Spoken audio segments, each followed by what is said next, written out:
world and welcome back to Abe Reviews. So for this episode, nag-order tayo ng Corsair VIRTUOSO wireless RGB headset and tara, i-unbox natin siya. So ito yung package na dumating, naka-wrap siya ng bubble wrap. So and nakalagay fragile. So let's open this one. So cutter na natin.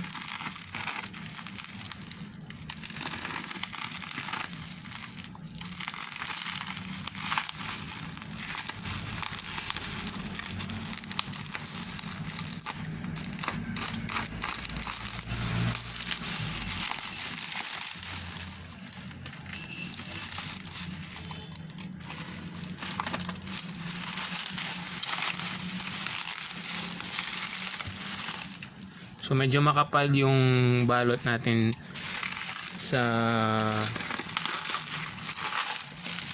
bubble wrap, which is good to secure the item.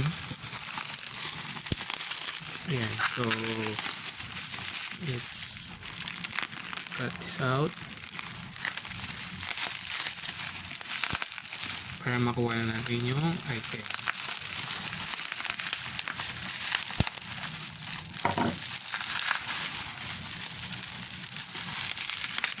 Ayan, so after removing the bubble wrap, ayan,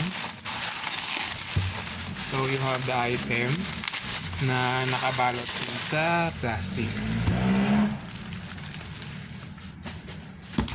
So let's inspect the item. So nakabalot sa plastic. Alisin na natin siya sa plastic.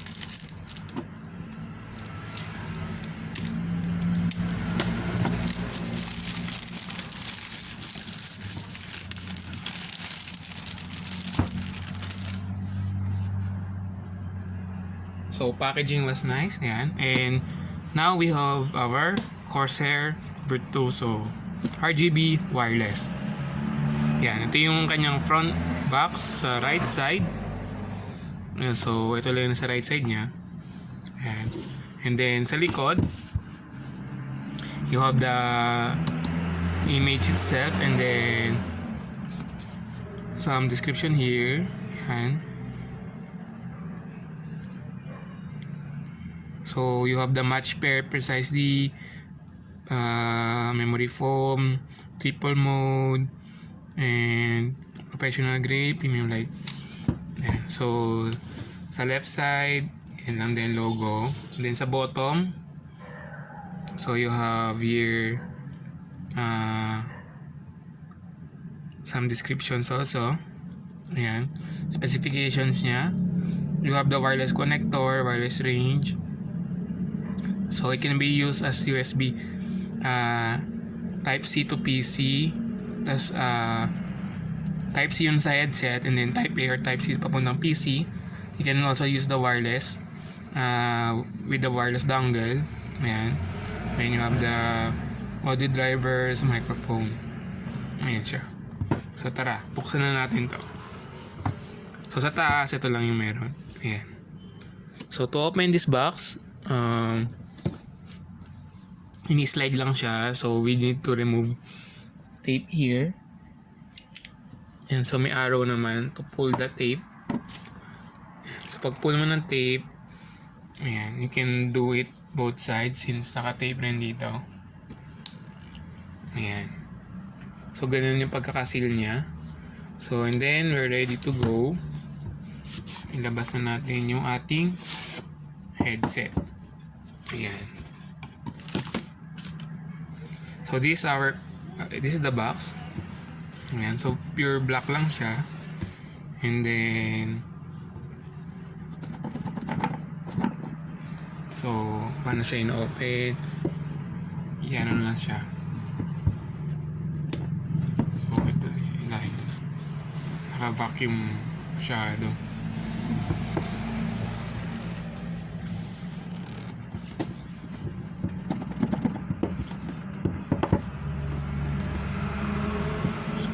Shake. So I have here the white color, so white version siya.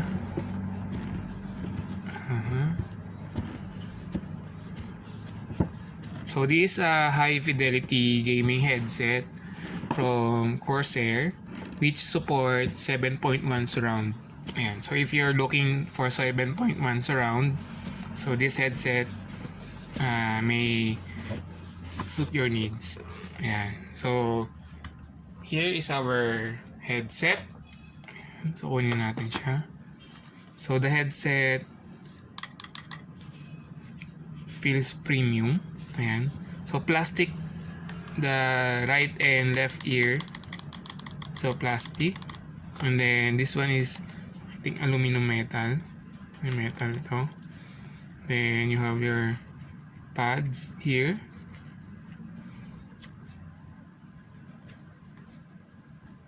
Ayan. And then so this is the how we determine the right and left. So you have the Corsair icon. So this is the left and then this is the right. So balik natin. So this is the right headset. So sa right side you have the volume adjuster. And then you have the mode kung wireless or wired. So if you turn the wireless, it will automatically turn on the headset and set to wireless. So it will consume the battery. Pag naka-wired, so naka-turn off siya, and it will activate once na the wire is already connected. So you can connect this one in two ways, the type C and the 3.5mm jack. And this one is for the mic, this connection here. So you can adjust this one like that. So you have numbering here. Yan. So the adjustment since smooth siya, you feel the clicking sound, yung parang gear. Yan. Pero hindi siya ganun kahigpit. I mean, hindi siya ganun kahirap i-adjust. So mabilis lang siya i-adjust. Pero hindi siya basta-basta mag-change. Yan. So pag minigil mo, hindi siya lumilipat ng adjustment. So according sa the skeletal here is also aluminum, so sturdy siya up to here. So the headset can move in 180 angle, so right 90 degrees going front, going back. Ayan. So and yung movement niya, pag minumove mo siya, medyo masikip siya. So hindi siya basta-basta, pag nakaganyan siya, hindi siya basta-basta mag-move ng ibang Though the headset movement here, so medyo loose. Siyempre it need to adjust. Pag nilagay mo sa head, mag-adjust siya based on the shape or kung saan siya nakalagay sa position sa head. So may plastic cover to dito sa both ear. Ayan. So moving on, we have here some plastic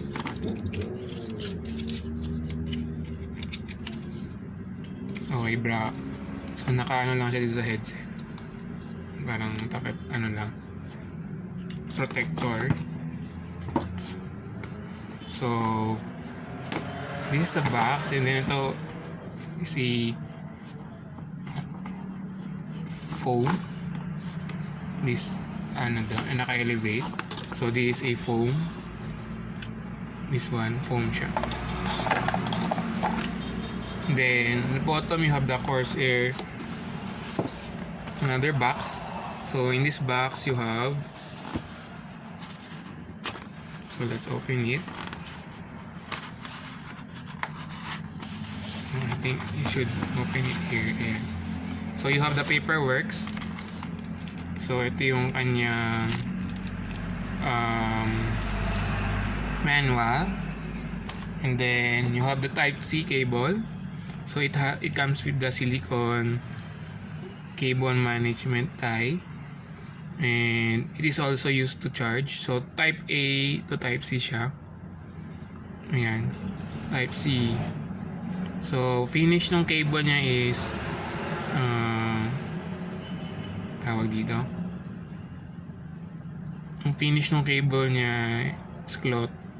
Ayan, cloth yung finish niya. So let's close this one. Iwan na lang natin siya. And then you have the mic. So later we will have a testing on this one. Ayan. So adjustable naman siya. Then you have the button here to mute and unmute. So the button is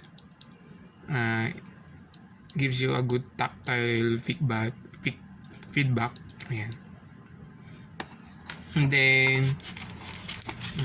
moist mobile, and then your 3.5mm jack. So the 3.5mm jack is 3 lines, meaning when you are in a wired mode, you can still use the camera. Here you can still use the mic. Ayan. Since this is not a Bluetooth headset, so there's still access to your mic if you plug this in using 3.5mm, and of course using the USB type C. So that's all in the box. Meron.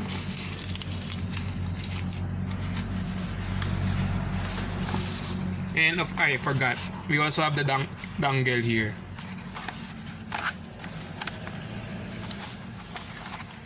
So here's the dongle.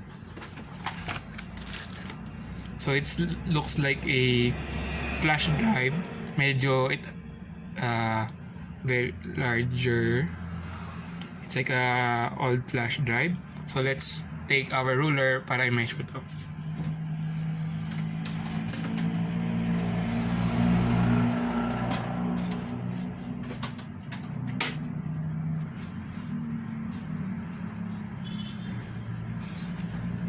So ito na yung mahiwagang ruler. So the size of this one, around 2.5 inch. Ay hindi. So 2.2 or 2.3 inch. Ito yung 0.5 eh. So 2.3 inch.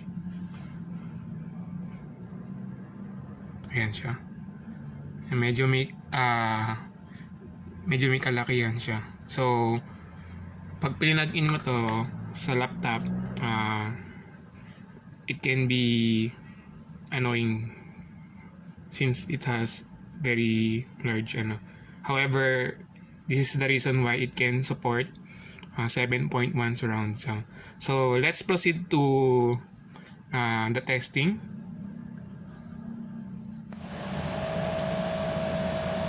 So hello everyone, this is a mic test using the Corsair VIRTUOSO RGB wireless gaming headset. So I'm talking here using my mic.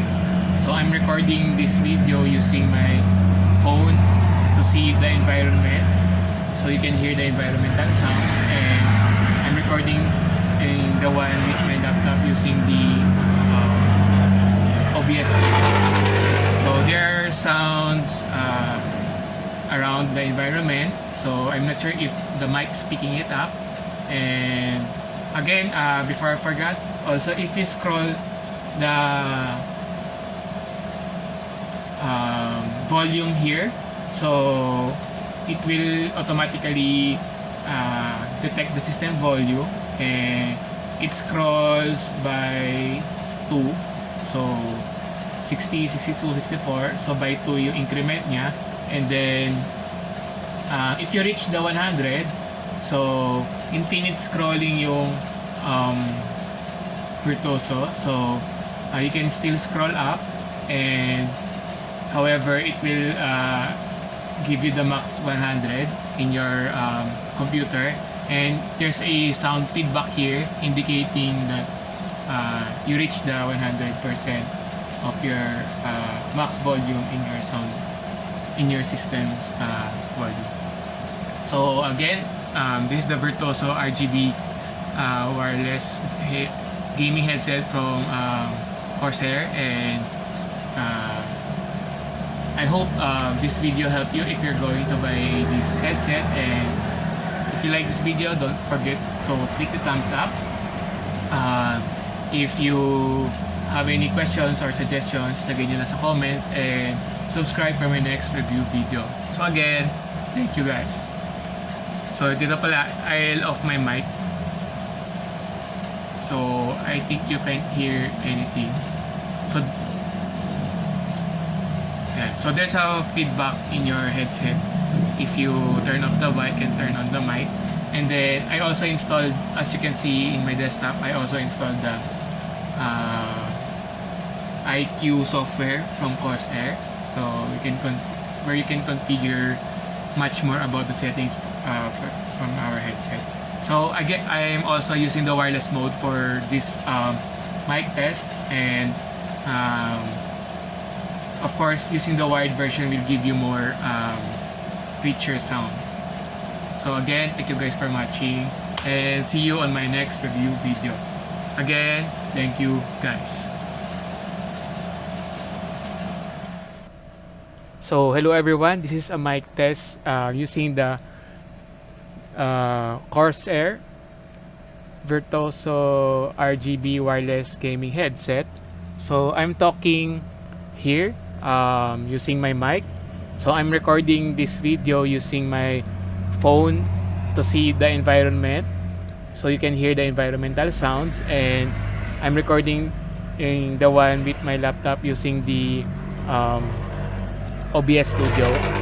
So there are sounds around the environment, so I'm not sure if the mic is picking it up. And again, before I forgot, also if you scroll the volume here, so it will automatically detect the system volume, and it scrolls by 2, so 60, 62, 64, so by 2 yung increment niya. And then if you reach the 100, so infinite scrolling yung Virtuoso, so you can still scroll up, and however it will give you the max 100 in your computer. And there's a sound feedback here indicating that you reach the 100% of your max volume in your sound, in your system's volume. So again, this is the Virtuoso RGB wireless gaming headset from Corsair, and I hope this video helped you if you're going to buy this headset. And if you like this video, don't forget to click the thumbs up. If you have any questions or suggestions, lagay nyo lang sa comments, and subscribe for my next review video. So again, thank you guys. So dito pala, I'll off my mic. Mic off.